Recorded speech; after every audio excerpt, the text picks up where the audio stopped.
대한민국의 핫이슈, 서울의 뉴스를 화끈하게 풀어봅니다. 화끈한 시사 토크의 티브로드 서울보도 우선임 기자 이재훈입니다. 자, 오늘도 화끈한 토크로 함께해 주실 두 분이죠. 김남국 변호사 나와 계십니다. 안녕하십니까? 네, 안녕하세요. 김남국 변호사입니다. 네.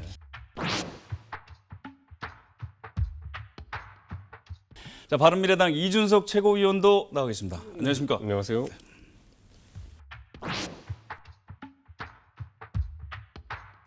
자, 미국의 한 기관에 따르면 우리나라의 스마트폰 보급률은 무려 95%라고 합니다. 2위인 이스라엘이 88%, 3위 네덜란드가 87%니까 이 다른 나라에 비해 정말 스마트폰을 일상적으로 많이 사용한다는 것을 알 수 있는데요. 이렇듯 스마트폰과 함께 성장한 분야가 바로 핀테크입니다. 금융과 기술을 결합한 신조어이자 서비스죠. 이 핀테크가 활성화되면서 간편결제로 불리는 각종 페이 전성시대가 열렸습니다. 이 수많은 땡땡페이들이 앞다퉈 출시되고 있는데요. 이제 현금에서 카드로 옮겨간 금융 주도권이 페이 서비스로 가는 것은 아닌지 지켜볼 일입니다. 저는 아직 카드에서 벗어나지는 못했는데 이 두 분은 어떠신가요? 카드 외에도 이런 결제 수단, 페이들을 좀 사용하시나요? 어떠신가요? 저는 이제 신용카드를 핸드폰에 입력해 쓰는 서비스, 뭐 페이 서비스의 중간 단계를 할 수 있죠. 그걸 거의 모든 결제에 사용하고 있습니다. 제로페이는 혹시 써보셨어요? 제로페이는 안 쓰죠. 네. 확고한 의지가 있으신 예. 것 같은데 그 얘기는 좀 이따 들어보도록 하고요. 어떻게 그 카드 외에도 다른 결제 수단을 좀 쓰세요? 아니요. 저도 지갑을 안 들고 다닌 지 상당히 오래돼가지고요. 그 카드, 이 플라스틱 카드를 지금 사용해 본 적은 꽤 오래된 것 같습니다.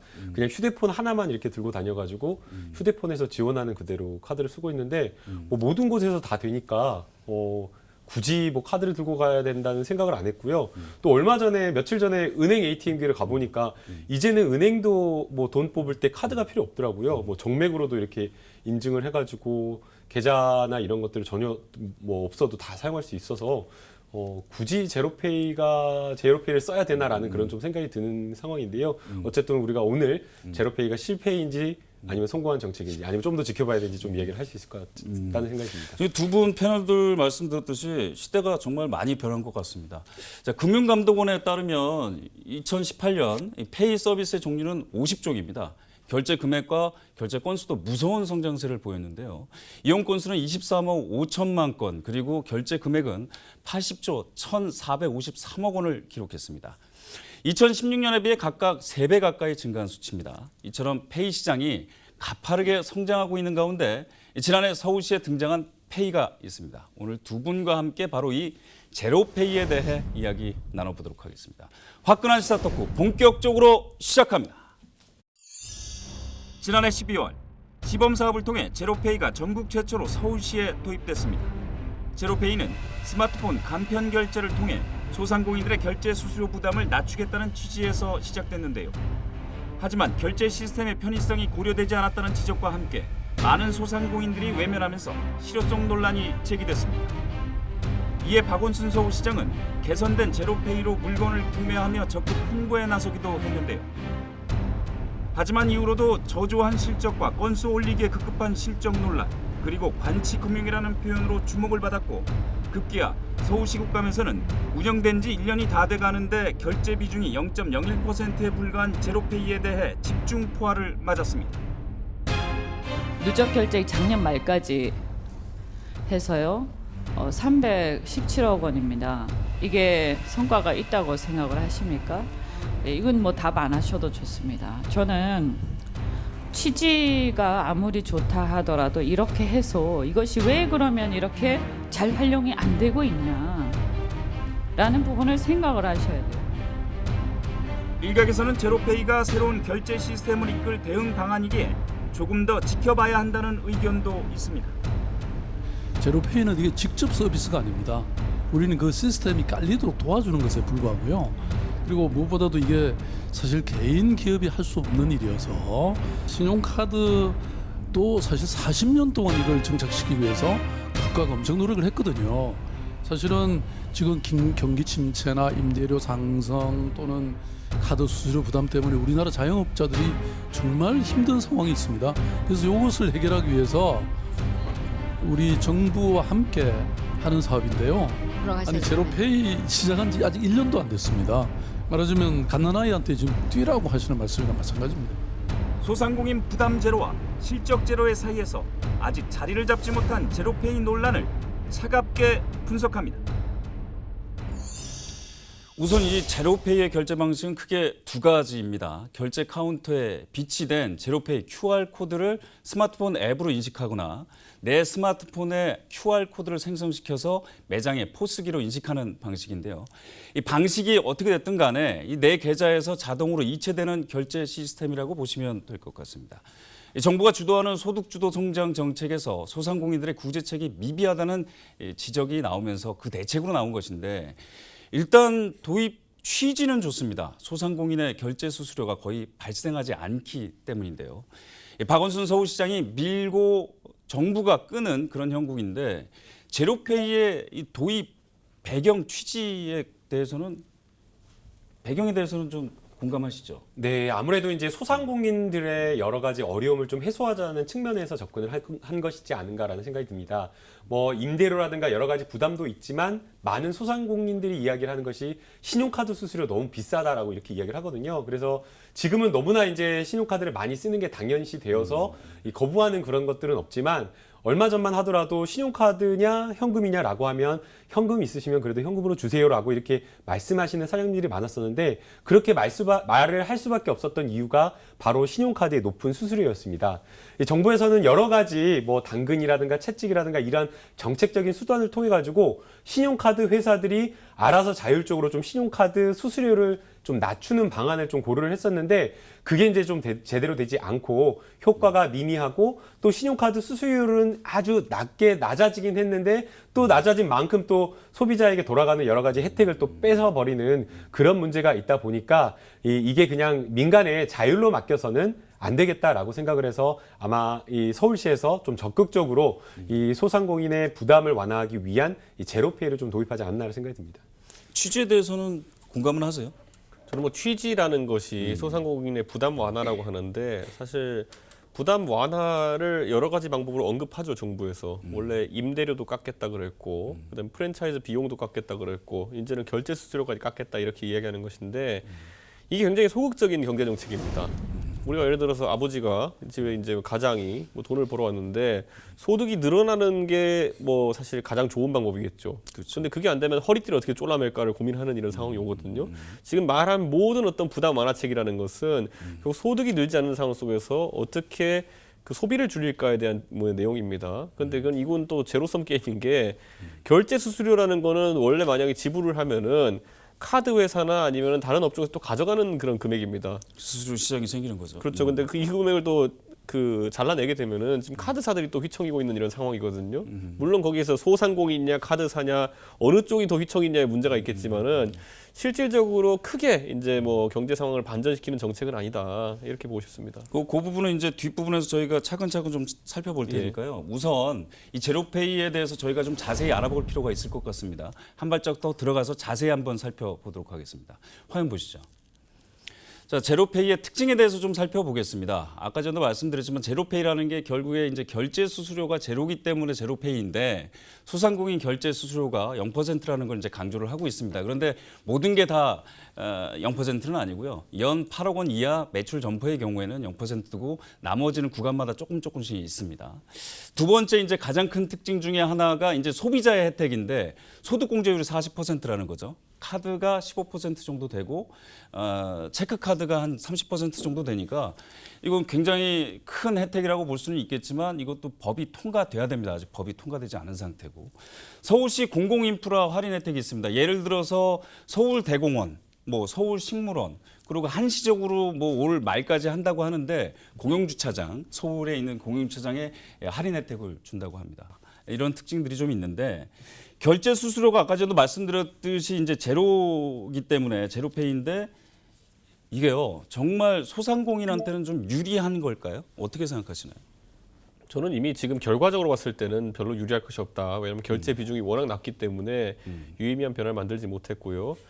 두 번째는 저는 소상공인들이 보통 이 이전까지는 현금 결제냐 카드 결제냐를 가지고 이야기하고 있었겠죠. 그런데 현금 결제는 수수료율이 1% 2%인 게 아니라 마이너스입니다. 왜냐하면 보통 깎아주거든요. 현금 결제하면은.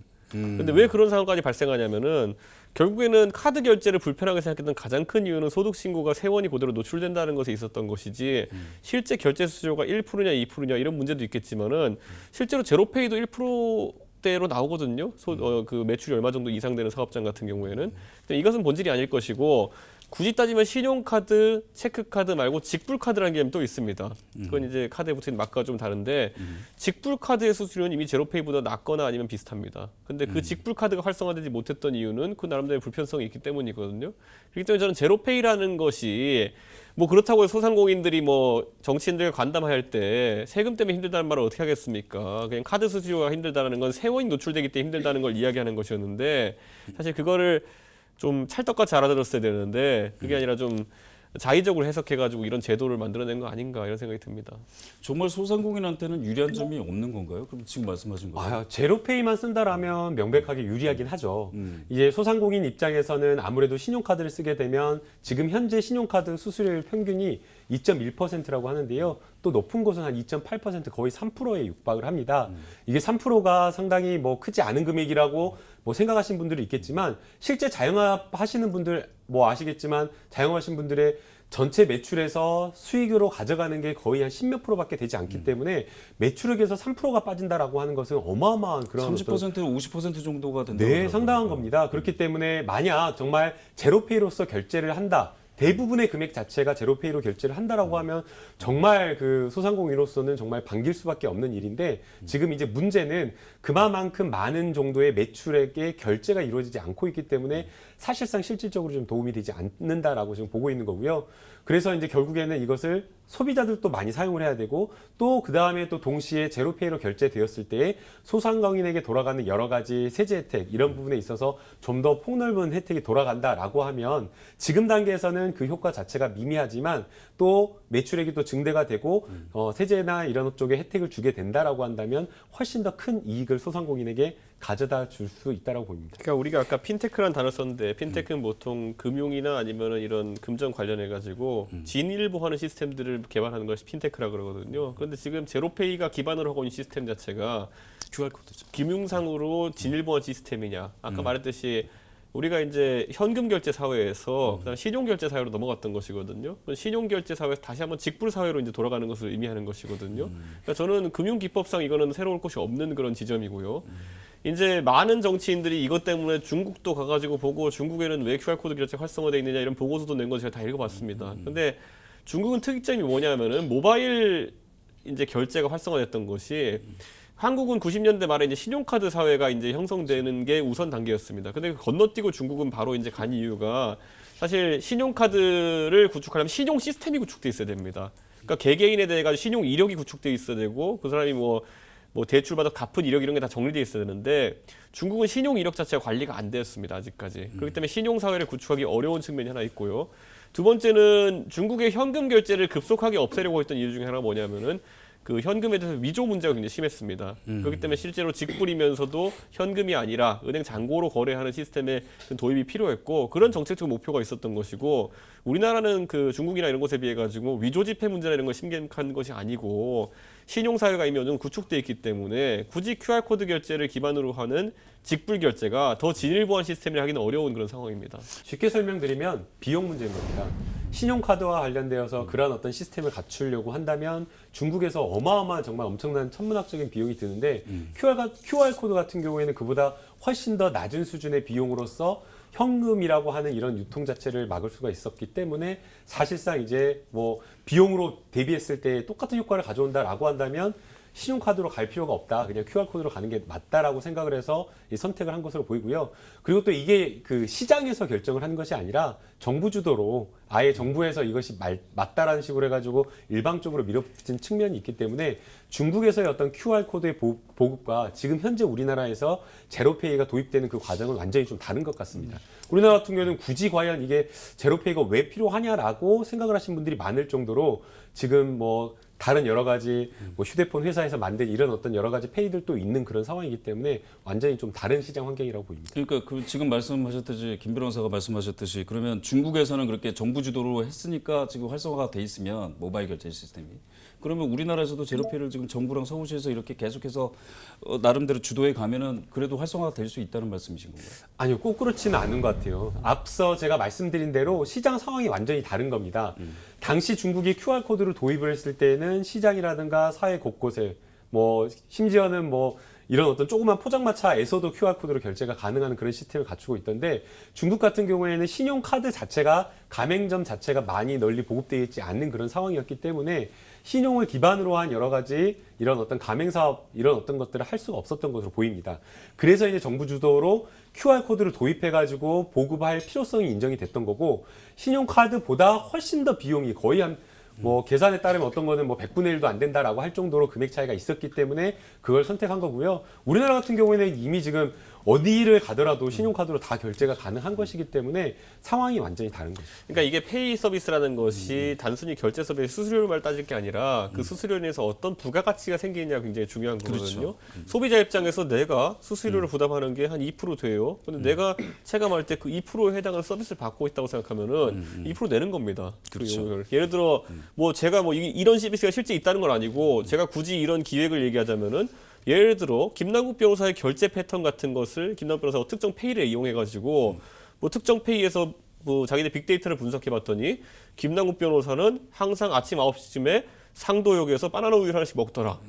이런 데이터만 쌓인다 하더라도 김남국 변호사한테 바나나 우유 쿠폰을 보여줄 수도 있는 거고 그럼 받았을 때 김남국 변호사 어떻게 알고 나한테 이런 걸 보내줬지? 기분이 좋으면 그만큼의 효용이 생성될 수도 있는 겁니다. 그런 것처럼 페이 서비스는 어떤 부가 서비스를 얻느냐에 따라 가지고 수수료가 높아도 어떻게 보면 좀 기분이 좋을 수 있는 것이고 낮다고 해가지고 아무것도 뭐 생기는 거 없으면 또 반대로 기분이 나쁠 수도 있는 겁니다. 그러니까 저는 이 부분은 소비자의 선택권에 돼야 되는 부분인데 이번에는 좀 왠지 공급자 위주로 제로페이는 그냥 단순히 숫자를 낮추는 게 중요한 거야.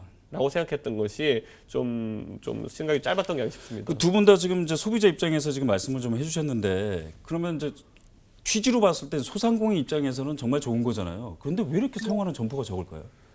소비자가 찾지 않으니까요. 그 소상공인 입장에서는 어쨌든 어떤 결제 방법을 쓰던 간에 물건을 많이 팔아야 되는 거잖아요. 물건을 파는 데 있어서 불편함이 있으면 안 되기 때문에 소비자들이 제로페이를 많이 찾았다라고 한다면 이렇게 뭐 서울시에서 수백억 원을 들여가지고 수십억 원을 들여서 홍보를 하지 않는다고 하더라도 직접 소상공인들이 찾아서 나섰을 겁니다. 그런데 그렇지 않았다라고 하는 것은 소비자로부터 외면받았기 때문이라고 생각이 되는데요. 소비자들이 자신들이 사용하고 있는 카드가 있다라고 한다면 아니면 자신들이 원래 사용하고 있었다라고 하는 결제 수단이 있다라고 한다면 이걸 바꾸는 게 사실 쉽지가 않은 겁니다.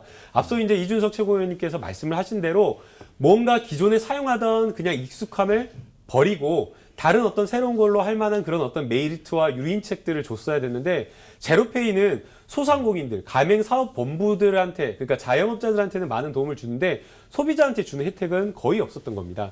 그냥 일반 신용카드와 마찬가지로 또 동일하게 소득 공제와 관련된 그런 어떤 신용카드 혜택만을 줬을 뿐이고 다른 어떤 뭐 여러 가지 신용카드에서 주는 놀이공산이라든가 아니면은 뭐 영화관을 할인한다거나 이런 것들이 있잖아요. 근데 그런 어떤 혜택들도 주지 않다 보니까 사실상 이런 어떤 소비자들이 이거를 제로페이를 바꿔서 쓴다는 것 자체를 생각하기 좀 어려웠고요. 또 호기심에 제로페이를 써본 사람들도 이게 굉장히 뭔가 혁신적이라거나 아니면은 뭔가 또 재밌다라거나 뭔가 이런 유용함이 있어야 되는데 오히려 더 불편하고 뭔가 좀 이렇게 더 단계를 거쳐야 되는 어떤 그런 것들 때문에 결국에는 소비자가 외면하니까 소상공인들도 이런 어떤 제로페이를 찾지 않게 되지 않았나 그 생각합니다. 역으로 얘기를 하면은 현장에 나가보면 소비자는 또 반대 얘기를 합니다.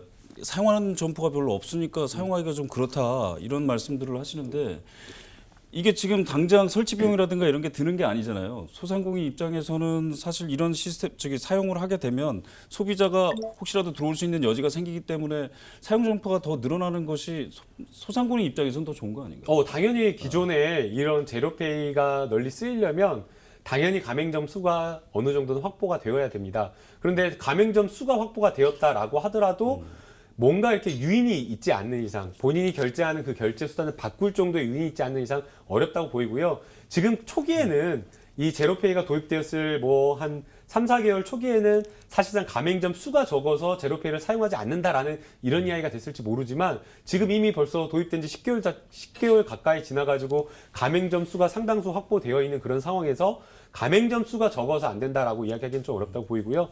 또 심지어는 가맹점에서 제로페이를 가입했는데도 불구하고 결제를 한 번도 안 쓰고 오히려 그런 가맹점에서 사용하는 그 포스기를 아예 어디 다른 곳에다 구석에다가 치워놔버리는 그런 상황이 있을 수 있기 때문에 가맹점의 숫자 문제는 지금 그 국면을 넘어버렸다고 생각됩니다. 그리고 이제 그 개별 이제 사업자 입장에서도 결국에는 현금 결제와 그리고 카드 결제나 신용 결제 아니면 페이 결제의 편의성과 비교했을 때 그 수수료를 감내할 수 있을 정도로 갖는 게 지금 신용사회의 모습이거든요. 제가 이제 택시 운전할 때 보면요, 그 승객 탑승하시는 분들은 저한테 굉장히 배려하시는 말투로 아 현금 드리면 괜찮죠 이렇게 말씀하시는데 저는 사실 그게 오히려 더 나중에 회사 들어가서 입금할 때는 불편합니다. 왜냐하면 실제 하루에 산업금이 얼마 일정 정도 있는데 예를 들어 현금 결제가 많아지면은 현금을 계산해가지고 그만큼 넣어야 되거든요. 근데 카드는 자동으로 내역이 정송되니까 그렇게 그냥 하고 그냥 퇴근부만 찍고 가면 되는 거거든요. 저는 그 정도 편의성의 차이가 확실히 존재하기 때문에 수치적으로 이걸 만약에 접근한다고 하면 오히려 이런 게 있어야 돼요. 오히려 자영업자분들이 줄기차게 요구했던 건 뭐냐면은 일물일가를 벌여달라는 얘기를 많이 했어요. 무슨 말이냐면 카드 결제 하나, 현금 결제 하나 같은 금액을 받아야 되는 게 지금 원칙이거든요. 이거 위반하면 제가 알기로는 과태료 있는 걸 알고 있습니다. 근데 대부분 그렇게 안 하죠. 그렇죠. 근데 그거를 차라리 없애주면은 결제 수단별로 선호를 좀 바르게 할 수 있다. 예를 들어 제로페이를 써가지고 내가 수수료가 1% 정도 떨어진다고 했으면은 예를 들어 그 1%를 가격에 반영한다든지 그랬을 때는 그걸 유도할 수가 있겠죠. 근데 그게 아닌 이상 소비자에게 돌아가는 혜택이 거의 없기 때문에 저는 이게 반쪽짜리 정책이라고 봅니다. 소비자 입장에서 다시 한번 좀 생각을 해보죠. 아까 전에 제가 특징에서 말씀을 드렸는데 소득공제율이 40%입니다. 네. 이거 굉장히 메리트 있는 거거든요. 근데 그렇지 않다라는 지적도 있는데 그러니까 이거 혜택을 보려면요, 그러니까 40% 구간이 사람마다 좀 다르긴 하겠죠. 하지만 뭐 차 살 때 제로페이로 쓰거나 이러지 않는 한 제 생각에는 그 30% 초과한 소득 공제 구간에 도달하기가 또 쉽지 않은 것도 사실이고요. 그리고 정작 차를 산다고 했을 때는 그 신용카드를 좋은 거 하면 또 할인 혜택이 더 많아요. 그러니까 저는 이게 그러니까 어떤 특정한 지점을 찾아내야 되는데 예를 들어 뭐 지금 보면 공영주차장 이렇게 이야기하잖아요.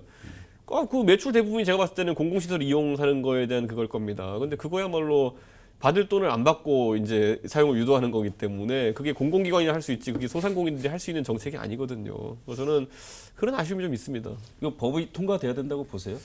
네, 그렇죠. 지금으로서는 신용카드에 비해서 소득공제 혜택이 많다고는 하지만 이게 본인 소득의 25%를 넘어가서 사용한 그 금액에 대해서 이제 40% 소득공제가 있다 보니까 사실상 그냥 일반 평범한 가정집에서 그 정도의 소비를 해가지고 넘겨가지고 그런 정도의 소득공제를 받기에는 쉽지가 않거든요. 그래서 국민들이 체감하는 그런 소득공제 혜택 자체가 크지가 않다 보니까 소비자가 이걸 느끼는 그런 어떤 여러 가지 뭐 부가적인 어떤 효과가 크다라고 못 보는 거고요. 그래서 지금 국회에 계류 중인 여러 가지 혜택을 늘리는 방향. 이것은 소비자에 대한 소득공제를 늘리는 것도 있지만 또 동시에 이 가맹점주들 그러니까 소상공인들에 대해서도 세제 혜택을 주는 부분이 있기 때문에 이것은 국회에 계류 중인 법이 통과가 되어야지 제로페이의 어떤 효과라든가 이런 어떤 것들을 훨씬 더 늘릴 수 있지 않을까.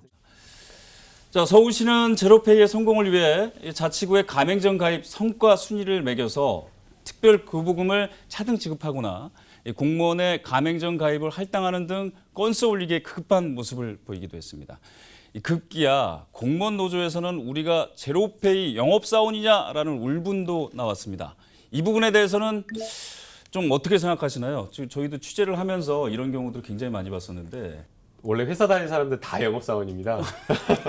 근데 이제 공무원들은 이제 그걸 못 느끼니까 왜 정책하원 홍보하는데 우리가 동원돼야 되냐 이렇게 하는 그런 느낌을 받는다고 생각이 드는데요. 공무원 조직은 그렇게 느낄지 모르겠지만 사실 일반 직장인들 다 이해하잖아요. 그렇죠. 네, 일반 사기업은 더 심하고 안정성이 있다라고 하는 은행이나 이런 데들도 내가 영업사원으로 입사한 게 아닌데 이런 느낌을 받을 정도로 굉장히 고생을 하는데요. 이게 본인의 어떤 공무원들이 좀 자신의 정책이다, 자신의 일이다라고 생각을 하고 조금 받아들일 필요는 있다라고 보이고요. 그럼에도 불구하고 공무원들이 이렇게 반발하는 이유는 좀 이해가 됩니다. 너무나 이제 지나치게 빠르게 뭔가 이렇게 이 제로페이의 정책을 좀 정착시키려고 하고 활성화가 안 되다 보니까 또 초기에 가맹점이라든가 이런 것들이 있어야지 또 활성화되고 이러다 보니까 공무원들을 또 이렇게 동원할 수밖에 없다라는 그런 좀 문제점이 있었는데요. 결국에는 과유불급이지 않나라는 생각이 듭니다. 너무나 지나치다 보니까 이런 문제가 나온 것으로 보이고요. 만약에 이게 정말 제로페이가 시장에서의 경쟁력이 있었다라고 한다면 공무원들 동원하지 않는다고 하더라도 자연스럽게 시장에서의 경쟁력으로 이 제로페이가 성장하고 활성화됐을 텐데 그러지 못했다라는 점에서 이런 또 부작용을 낳고 있지 않나라는 생각이 듭니다. 그럼에도 불구하고 정부와 또 이제 서울시에서 지금 주도하고 있는 사업이기 때문에 국책 사업이기 때문에 범정부 차원의 사업이기 때문에 그래도 이제 공공 인력들을 활용하는 것은 뭐 어느 정도 일리가 있는 거 아니냐 이렇게 말씀을 드릴 수가 있을 것 같은데요. 근데 이제 공공 인력을 투입하는 것도 어느 정도 정도가 있어야 되는 거고 그 일에 투입되면 다른 일을 못 합니다. 그렇기 때문에 저는 이게 효율적인지를 따져봐야 되는 것인데 매우 비효율적이고 저는 결제 이게 그 제로페이 가맹점 등록하는 절차 자체가 뭐 여타 다른 QR코드 결제 기반의 서비스 다 비슷하지만은 그냥 판때기 하나 뽑아가지고 앞에 놓는 정도 거기다 단말기 일부 수정만 가하는 정도면 가능합니다. 그렇기 때문에 방식이 어렵거나 초기 비용이 많아가지고 그렇게 하는 게 아니기 때문에 저는 상당히 접근 방법이 뭐 공무원 통해서 할당한다고 하는 것 이런 것들이 뭐 효율적으로 확산된 데 도움이 될 것 같지는 않습니다. 지역 현장에 있으니까 잘 아실 거 아니에요. 저희도 이제 취재를 해보니까 지역에서 예. 통장도 초반에는 활용하고 그다음에 뭐 직능단체 처음에는 25,000원씩 주더라고요 건당. 그리고 요즘에 이제 조금 많아졌는지 15,000원으로 이렇게 줄어들고 옆에서 뭐 사례들 좀 살펴보신 거 있어요? 그 저희 동네 가보면 제로페이 판때기 붙여놓은 곳이랑 또 우리 카카오페이 판때기 붙여놓은 곳이 있는데 오히려 젊은 사람들은 카카오페이 판때기 귀여워서라도 한번 찍어보지 제로페이 판때기는 잘 쳐다보지 않습니다. 그렇기 때문에 이게 민간이 제가 말했던 게 뭐냐면 제로페이는 결국에는 뭐 사기업들이 안에 이제 컨소시엄으로 들어가 있긴 하지만은 민간이 주도한 느낌이 아니라는 것. 자, 민간 같으면은 철저하게 계산적으로 움직입니다. 예를 들어 지금 다른 QR코드 결제를 하는 페이 업체들 같은 경우에는 자기들 시스템에 포인트를 적립해 놓으면은 적립할 때 현금으로 하면 2% 정도 이제 부가 포인트를 제공합니다. 그렇게 해가지고 유인을 해가지고 하는 이유는 아까 제가 말했듯이 김남국 변호사가 매일 어디서 바나나 우유를 먹는다라는 정보의 가치가 상당하기 바나나 때문에 우유 좋아하시는 거 맞죠? 이거 어떻게 알았죠? 공정원 동화한 거 아니에요? 그러니까 그런 정보가 굉장히 중요하고 그게 간단히 수집할 수 있는 방법 중에 하나이기 때문에 그렇게 하는 것인데 저는 그런 만약에 유도책이 없다면은 자 정책적으로 봤을 때 지금 제로페이와 비견되는 것이 하나가 뭐가 있냐면은 경기도에 지역 화폐 서비스가 있습니다. 근데 지역 화폐 서비스는 지금 상당히 활성화가 되고 있는 상황인데 저는 그것도 그렇게 긍정적으로 보진 않습니다. 왜냐하면 거기에도 사실상 10% 가까운 할인 혜택이 지금 들어가 있거든요. 그러니까 그 지역 화폐를 충전하면은 10% 정도 더 금액을 충전해주는 그런 상황인데 그게 과연 뭐 근데 그거는 나름 활성화되고 있는 게 뭐냐면은 실제로 제가 경기도의 특정 시군에 존재하는 사람이면은 내 현금을 쓸 일이 있다 그러면은 거기에 충전해서 등록하는 것만으로도 내 현금이 10% 늘어나는 효과가 있기 때문에 이렇게 하는 거거든요. 근데 그 10%라는 게 결국에 공공의 예산이 들어가는 거 아니에요? 그렇죠. 그러니까 저는 그것에 대해서 부정적으로 보지만은 반대로 그것이 왜 홍보가 잘 되고 있느냐는 그런 어떤 차이가 있다는 겁니다. 실질적으로 금전적 이득이 발생한다는 거죠. 좀 긍정적이진 않는 것 같습니다. 이제 만약 그 국민의 어떤 세금이라든가 이런 것들이 들어갈 분야다라고 한다면 반드시 공공 서비스가 제공돼야 될 부분이면 모르겠지만 과연 이런 어떤 결제 시스템에까지 과연 이런 부분에 돈이 국민의 혈세가 들어가야 될지 좀 의문이고요. 그렇기 때문에 그걸 홍보하는 수단에 있어서도 여러 가지 세제 혜택이라든가 이런 것들을 주는 것은 고려해 볼 수 있지만 직접적으로 현금 지원을 한다라고 하는 것이 과연 의미가 있을지 만약 처음에 초기에는 그런 어떤 현금 지원을 했지만 나중에는 당장에 뭐 25,000원 주던 거 너무나 이제 또 너무나 많은 비용이 들어가가지고 15,000원 줄이고 나중에는 또 한 푼도 안 준다라고 한다면 그때 가서 또 어떻게 이 소비자들 붙들 수 있을지를 생각한다라고 하면 이것은 정말 근시안적인 어떤 정책이라고 생각이 들고요. 또 들어가지 않아야 될 곳에 세금을 쓰는 것이기 때문에 문제가 좀 많지 않나 생각합니다. 예. 지난 1년 가까이 서울시는 제로페이 성공을 위해 많은 인적 자원은 물론 홍보 수당을 위해 이 174억이라는 막대한 예산을 쏟아부었습니다. 하지만요, 이용률은 기대에 못 미쳤는데요. 화면 보시면서 설명드리도록 하겠습니다. 자, 이게 전자금융결제 수단별 비율인데 그 제로페이가 시작한 게 작년 12월 20일부터니까 올해 8월 16일까지 결제 기준을 본 겁니다. 보시는 것처럼 신용카드는 55%, 체크카드가 한 46% 정도 되는 건데 제로페이는요 0.01%입니다. 이게 미미하다 못해 거의 안 쓴다고 볼 수 있을 것 같은데 이게 현재까지 174억이 들어갔단 말이에요. 아까 전에 말씀드렸듯이. 뭐 지금까지 쭉 이제 제로페이 특징에 대해서 좀 말씀을 하셨는데 이렇게 저조한 이유가 뭘까요? 지금까지 저희가 다 이용한 그 말씀드린 그것 때문이라고 생각이 드는데요. 소비자가 선택을 하고 싶은 이유가 없는 겁니다. 제로페이를 써서 뭐가 좋은데? 오히려 사용하면 불편한데 왜 제로페이를 써야 되지? 내가 지금 쓰고 있는 거 충분한데 굳이 바꿀 필요가 없다라고 생각하기 때문에 문제라고 보이고요. 만약 이 제로페이를 조금 잘 이렇게 하려고 했다라고 하면 처음에 설계부터 제로페이는 정말 혁신적이고 정말 파격적으로 소비자한테 좋은 거다라는 그런 인식을 주었어야 했는데 소득공제와 관련된 부분도 대대적으로 홍보를 하고는 있는데 아직 국회에서 법안이 통과되지 않아가지고 즉시 혜택을 받지 못하는 겁니다. 그러면 이게 소비자가 도대체 그러면 뭐가 좋은데? 라고 질문을 할 수밖에 없는 거죠. 그래서 애초에 처음부터 탄탄하게 소비자에게 줄 수 있는 혜택을 설계하고 들어갔어야 했는데 그런 것들이 준비되지 않은 상태에서 너무 성급하게 이 정책을 실시했다라고 생각이 들고요. 또 무엇보다 이게 정책적인 목표를 좀 잘못 선택했다고 생각이 듭니다. 소상공인의 여러 가지 카드 가맹점 수수료 문제 굉장히 문제인 거 맞습니다. 그래서 이거 줄여야 된다라고 했지만 쉽게 줄이기가 어려웠거든요. 그러면 이거를 줄이기가 어려웠다라고 한다면 다른 어떤 정책적인 어떤 간접적인 방법으로 좀 더 소상공인들에게 혜택을 주는 방법으로 문제를 해결했으면 좋았는데 그게 아니라 이거 가맹점 수수료를 낮춰야 되는데 신용카드 회사들이 움직이질 않으니까 아예 없애버리는 우리 페이를 하나 만들어버리자라는 식의 엉뚱한 발상을 하다 보니까 첫 단추부터 잘못겠다라고 생각이 들고요.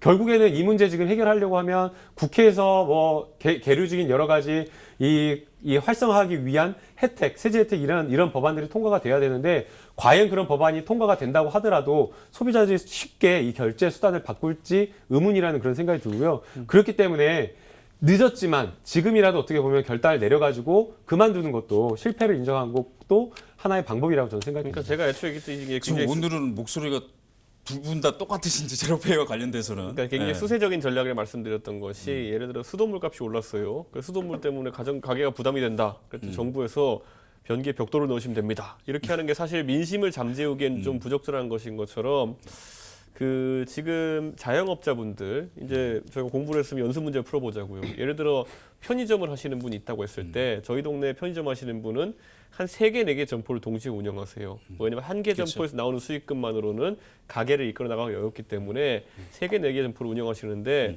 그분은 인건비 부담으로 인해 가지고 최근에 이제 최저임금 인상이나 이런 거로 인해 가지고 점포당 거의 비용이 100만 원씩 상승했다 그래요. 그래서 그 가게의 소득이라는 거는 원래 4점포 해가지고 한 6, 700 정도 버신다 그랬거든요. 근데 그게 거의 4개 점포에서 100만 원씩 더 나가면은 200만 원, 300만 원대로 급격하게 이제 소득이 줄어드는 효과가 있습니다. 여기에서 지금 신용카드 수수료로 인해 가지고 한 점포당 2, 30만 원 더 받는다 해가지고 이분이 혜택으로 느끼지 않거든요. 그러니까 지금 자영업자들이 힘들다고 진단했을 때 그 힘든 것의 주요 원인이 뭔지에 대해 가지고 파악해야 되는데 지금 아까 제가 열거했던 것들 프랜차이즈 수수료를 낮춘다, 임대료를 낮춘다, 그리고 그런 것들 지금 카드 수수료 낮춘다 이런 것들이 굉장히 수세적인 상황 속에서 완화책으로 나온 것들이에요. 그러니까 저는 본질적인 문제가 비용 구조가 해결되지 않는 한 이 완화책들이라는 거는 크게 도움이 되지 않는 그럼 상황이다. 어떤 걸 건드려줘야 될까요? 저는 결국에는 그래서 이제 정부가 아까 말했던 3가지 임대료, 프랜차이즈 비용, 그다음에 이런 카드 수수료 중에서 카드 수수료는 큰 변수가 안 된다는 것이 나오는 것이고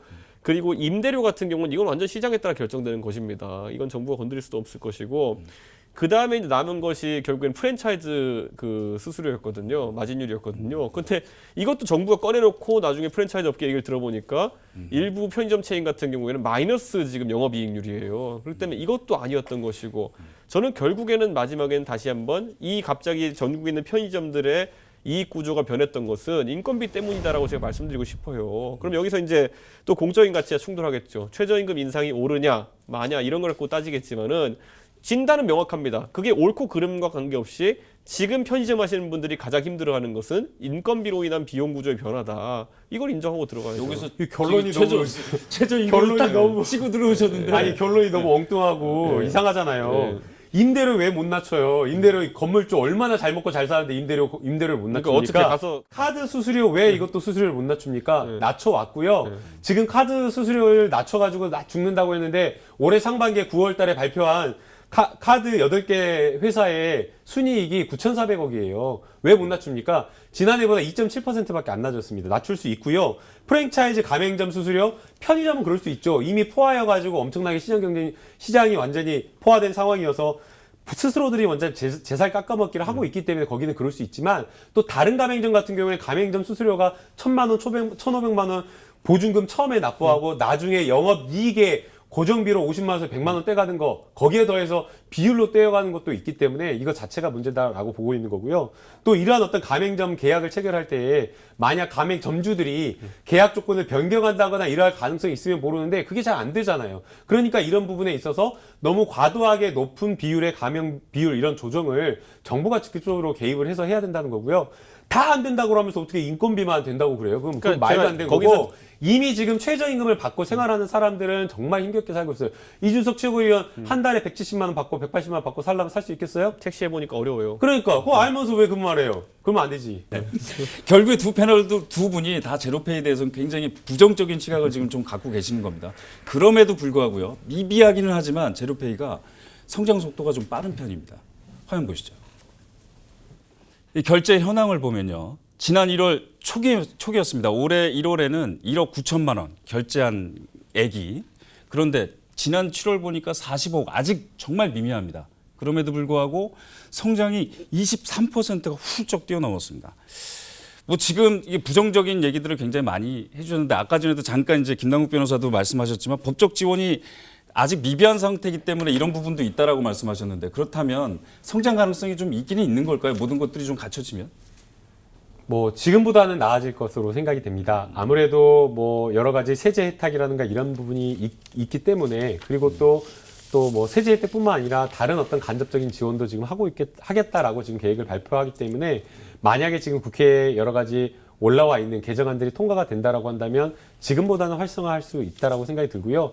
문제는 지금 매출액을 1억 9천만 원을 기준으로 해가지고 23배 뛰었다라고 이야기를 하고 있는데 23배라고 하는 금액에만 생각을 하면 와 굉장히 급히 성장을 했다라고 볼 수가 있겠지만 문제는 시장에서 경쟁력을 갖춰가지고 자생할 수 있는 정도의 그런 정도의 성장을 할 수 있느냐 활성화가 될 수 있느냐라고 생각이 됩니다. 그러나 지금 여러 가지 너무나 경쟁력이 많은 다른 그런 어떤 휴대폰 회사에서 만든 그런 페이 결제 시스템에 비하면 경쟁력이 여전히 낮고 편리성에 있어서 굉장히 떨어지기 때문에 저는 조금 회의적이다라는 생각이 듭니다. 오늘은 생각이 똑같으실 것 같아요. 근데 킬러 아이템이라는 게 있으면은 특정 결제 수단이 이제 치고 올라갈 수 있습니다. 예를 들어 한 10년 전만 하더라도 신작 게임이 출시되면요 어떤 일이 발생했냐면은 그 문화상품권의 수요가 폭증했어요. 예, 왜냐하면 그 당시에는 뭐 다른 형태로 결제할 수 있는 모바일 결제나 이런 게 아니라 중고딩들이 게임 하려고 그러면 문화상품권을 샀어야 되거든요. 그러니까 그런 특수한 상황에서는 특정 결제 수단의 선호도가 갑자기 몇십 배, 몇백 배 증가할 수 있습니다. 그 우연을 바라봐야 되는 거예요. 근데 지금 제가 봤을 땐 저 23배 증가했다는 것도 결국엔 사용할 수 있는 할인율이 아주 높은 공영 서비스에 대해 가지고 이제 그런 혜택을 제공했기 때문에 늘어난 것이지 저는 본질적으로 뭐 그때 문화상품권의 어떤 제도가 개선되거나 아니면 서비스 품질이 개선된 건 아닌 것처럼 제로페이에 대한 어떤 그 수요나 아니면 이런 것들이 본질적으로 개선된 건 아니다 이렇게 좀 봅니다. 이런 지적이 있습니다. 분명히 말씀하셨던 거지. 뭘 지금 아까 전에 말씀드렸듯이 굉장히 지금 미미한 상황인데 제로페이가요. 만약에 정말 잘 돼서 법적 지원도 제대로 받고 그래가지고 정말 잘 돼서 시장이 확대가 된다면 아까 전에도 그 이준석 최고가 말씀하셨듯이 기존 은행과 또 카드사에 상당한 부담을 줄 수밖에 없다. 수수료 결제 시장에 있어서. 그거를 제가 좀 잠깐 설명드리고 이야기를 좀 나눠보도록 하겠습니다. 화면 보시죠. 이 결제 수수료 시장 현황인데 그 일반적으로는 지금 평균적으로 봤을 때 신용카드가 지금 1조 3천억 원, 지금 수수료 시장이 한 2조 원 정도 되거든요. 그중에서 이렇게 1조 3천억을 가져가고 있는 거고요. 체크 카드가 한 7,584억 정도 됩니다. 원래요, 정부에서 서울시가 이제 생각했던 거는 저 체크 카드 시장, 저 수수료 시장에서 한 20%를 가져오는 게 제로페이가 가져오는 게 그게 목적이었습니다. 그렇게 되면은 은행권에 아까 전에도 말씀하셨듯이 카드사나 은행권에 부담이 될 수밖에 없지 않을까요? 실제로 이제 우리가 이제 뭐 핀테크니 이런 금융 서비스를 개발하는 주체가 누가 될 것이냐를 봤을 때는 지금까지 우리나라에서는 금융 정보 이런 결제 정보를 가장 많이 보유한 곳이 신용카드사나 아니면은 뭐 은행일 거라는 생각을 많이 합니다. 그 회사들이 이제 결국에는 투자 잉여금으로 결국 이익으로 추가 투자를 하는 것이 이제 이 핀테크 산업 발전의 요체일 텐데 지금은 그 카드 회사의 영업이익률을 계속 이제 공격을 하고 있거든요. 그러니까 원래 잉여 자본에서 잉여 투자가 나오는 것인데 저는 그 부분에서 상당히 이제 부담이 될 것이다. 왜냐하면 이 업체들이 정부의 지속적인 압박으로 인해 가지고 카드 수수료를 낮췄을 때 이렇게 생각하면 됩니다. 지금 예를 들어 수수료율이 1.8% 정도가 평균이라고 하면은 그 소상공인들이 체감하려면은 1% 가까이 이제 떨어뜨린다 이렇게 하는 거 제로페이와 비견된 수준으로 했을 때 그럼 매출의 절반을 떨어뜨리는 얘기입니다. 신용카드 회사가 다른 매출이 뭐 있습니까? 매출의 절반을 떨어뜨리는 얘기인데 그럼 바로 또 영업이익도 뭐 한 5분의 1 토막 나고 이렇게 되는 거거든요. 그러니까 저는 이 구조 자체가 그러니까 결국에는 반기업 정서로 또 받아들일 우려가 있다. 저는 그렇기 때문에 앞으로 이 신용카드 업계 자체의 자생력과 더불어 가지고 추가 상품 개발 여력이라든지 추가 기술 개발 여력이 굉장히 떨어질 수 있다. 이런 우려를 하게 됩니다. 지금 국감에서 보니까 야당 의원들이 이런 얘기들을 하고 비슷한 얘기를 하시더라고요. 그러니까 그 신용카드 회사라든가 은행이 부담을 안기 때문에 제로페이가 잘 되면 안 된다. 이런 식의 지적도 하시던데 그거에 대해서는 어떻게 생각하시나요? 엉뚱한 지적이라고 저는 생각이 드는데요. 어떤 정부도 사기업의 회사의 이 영업이익률을 정책 목표로 보장해주진 않습니다. 아니 왜 정부가 정책을 피는데 그런 대기업에 지금 뭐 수수료를 인하해가지고 막 중내 산해 한다고 해도 올해 9,400억이라니까요. 한 개 회사당 거의 한 1,175억 정도의 수익을 올리고 있습니다. 순이익을. 그런데 그런 어떤 회사의 수익률을 왜 정부가 걱정을 해줍니까? 정부가 걱정을 해야 되는 것은 정말 영세하게 영업을 하는 소상공인들을 보호하는 게 맞다라고 보이고요. 그 사람들 수수료를 줄인다라고 하더라도 여러 가지 자구책이라든가 이런 방법을 마련해서 영업이익률이라든가 이런 거를 올릴 거고, 만약 사업 수익성이 없다라고 한다면 사업 접고 나갈 거니까 정부에서 그거 걱정해 줄 필요 없고요. 국회에서 걱정할 필요 없다고 생각됩니다. 그렇기 때문에 이거는 그 엉뚱한 정말 고려하고 저희가 배려해야 될 대상 자체를 잘못 잡았다는 생각이 들고요.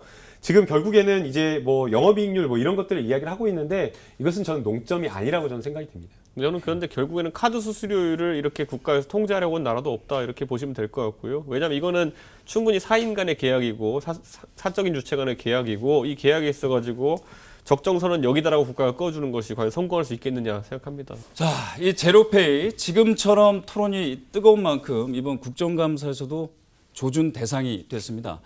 여러 상임위에서 지적을 했는데 저도 현장에 취재를 나갔었는데요. 이현주 의원의 짧은 머리카락만큼이나 가장 기억에 남는 장면이 바로 이 발언이었습니다. 한번 들어보시죠.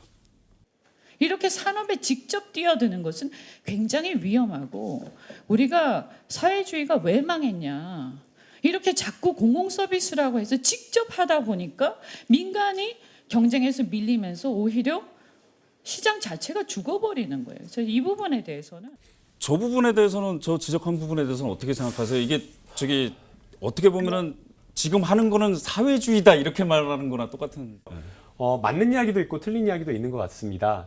공공이 시장에 직접 진출을 한다라고 해서 뭐 그게 사회주의냐, 직접 시장에 진출한다고 해서 민간이 죽어버리느냐, 그건 좀 너무 논리적 비약이라고 생각이 들고요.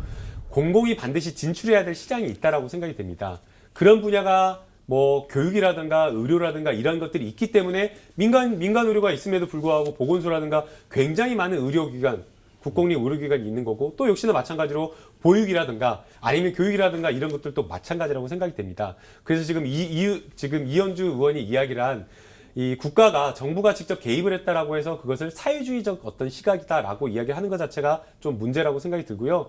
오히려 이게 과연 정부가 처음에 설계한 정책적 목표를 달성하는 데 효과적인 어떤 수단이냐, 효과적인 정책이냐, 이런 부분을 따져 물었어야 된다고 생각이 됩니다. 소상공인들에게 여러 가지 정책적인 어떤 정책을 도입을 해서 부담을 줄여주겠다라고 하는 그런 정책 목표를 세웠다라고 한다면 이 제로페이가 과연 그것을 달성하는데 지금 가능성이 있는 것인지 그걸 따져봐야 된다라는 것이고요. 지금 적어도 10개월 동안 제로페이가 어떤 식으로 사용되는가, 그 현황을 봤을 때에는 소상공인에게 큰 도움이 되지 못한다. 오히려 비용만 지금 많이 들어가고 있는 그런 상황이다라고 지금 판단하고 있는 거고요. 그렇기 때문에 지금 이 국면에서는 더 제로페이에게 이 정책을 자리 잡게 하기 위해서 예산을 투입할 것인지, 아니면 여기서 그냥 사업을 접을 것인지 굉장히 좀 어려운 결단일 수는 있지만, 용기 있는 어떤 리더라고 한다면, 용기 있는 어떤 정책 결정권자라고 한다면 지금까지 했던 정책을 다시 한번 좀 반성해보고 반추해보고 과감하게 아니다 싶으면 접는 것도 국민들에게 박수받는 일이지 않을까라는 생각이 듭니다. 정책 전환이라는 게 저희가 어떤 공직자든지 저는 선의를 의심하고 싶진 않아요. 이거 뭐 소상공인한테 잘해보려고 한 거겠지, 이거 뭐 설마 뭐 뒷배 채우려고 한 거였겠습니까? 그런 의도는 전 안 읽히거든요, 전혀. 그렇기 때문에 저는 선의는 의심할 수가 없지만은 정책 전환은 필요하다는 김남국 변호사 말에 이제 공감하는 것이, 사실 정부에서 지금까지 경제정책 펼치면서 전환한 것들 굉장히 많아요. 최근에 보면은 대통령께서 52시간 제도에 대해서도 이제 재검토가 필요하다는 취지로 이제 말씀하셨고, 그리고 인건비 관련해 가지고 그것도 속도 조절을 해야 된다는 취지로 말씀하셨고, 무슨 정책이든지 간에 중간에 그 시행 추이를 보면서 이제 결정해야 되는 것인데, 서울시의 입장은 너무나도 확고해 보입니다. 그냥 밀고 나가겠다는 취지가 있어 보이거든요. 저는 그 부분에 있어 가지고는 다시 한번, 왜냐하면 지금까지 들어간 비용이 뭐 홍보비로 100몇십억 들어갔다 해서 이거는 앞으로 들어갈 비용의 세 발의 피입니다. 근데 특히 QR코드를 통한 직불 결제라는 것이 과연 기술적으로 정부가 밀어줄 만큼 우월한 방식인지, 단순히 중국에서 보편화됐다고 해가지고 그것이 우리의 신용사회보다 더 나은 방법인지에 대해 가지고는 좀 생각해봤으면 좋겠습니다. 이현주 의원의 발언에 대해서는 동의하십니까? 이현주 의원이 하는 것처럼 사회주의자라고 하는 건 뭐냐면은 이제 국가 주도의 경제 정책이 너무 과도하다라고 하는 것인데, 저는 이현주 의원이 아주 깊게 얘기하지는 않았지만은 그 부분은 맞습니다. 뭐냐면은 아까 얘기했듯이 수수료를 낮춘다는 아주 단순한 어떤 목표로 나갈 것이 아니라, 예를 들어 수수료를 일정 부분 부담한다 하더라도 그걸 부가가치를 창출해가지고 소비자에게 돌려줄 수 있는 방식이냐, 이런 걸 따진다면은 민간이 오히려 활력이 있을 수 있다. 아까 그런데 이현주 의원은 말하는 거는 결국에는 수수료 인하라는 굉장히 단편적인 목적을 가지고 나가다 보니까 이걸 그 정부가 이렇게 잡고 있으면은 민간이 할 수 있는 창의력의 부분이 오히려 도태되는 거 아니냐, 이런 얘기를 하고 있는 거죠. 그 부분은 동의합니다. 자, 차가운 논리로 뜨거운 토크 이어주신 두 분 고맙습니다. 어느덧 화끈한 한마디 들어볼 시간인데, 오늘 화끈한 한마디가 왠지 좀 두 분이 목소리가 비슷할 것 같습니다. 화끈한 한마디 부탁드립니다.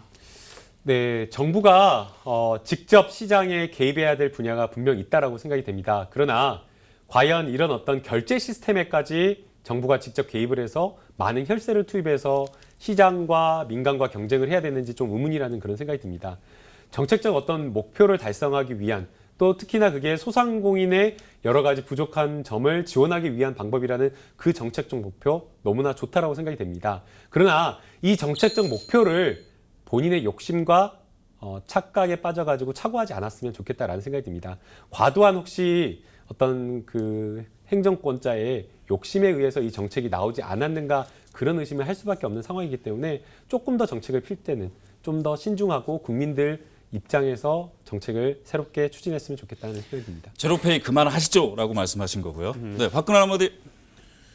요즘 정부에서, 중앙정부도 정책 전환이 참 많거든요. 근데 서울시도 이제 정책 전환해야 될 때인 것 같고요. 근데 이 많은 정책 전환해야 될 아이템들, 야당이 초기에 안 될 거라는 부분을 지적했던 부분이거든요. 그러니까 왜 항상 이런 모든 일들을 경고했으면 찍어 먹어봐야 하는 것인지, 그거는 좀 지적하고 싶습니다. 자, 현금에서 카드 그리고 페이까지 기술의 혁신이 일상 생활 속 금융의 흐름을 바꾸는 모습을 바라보며 때로는 참 격세지감을 느낍니다.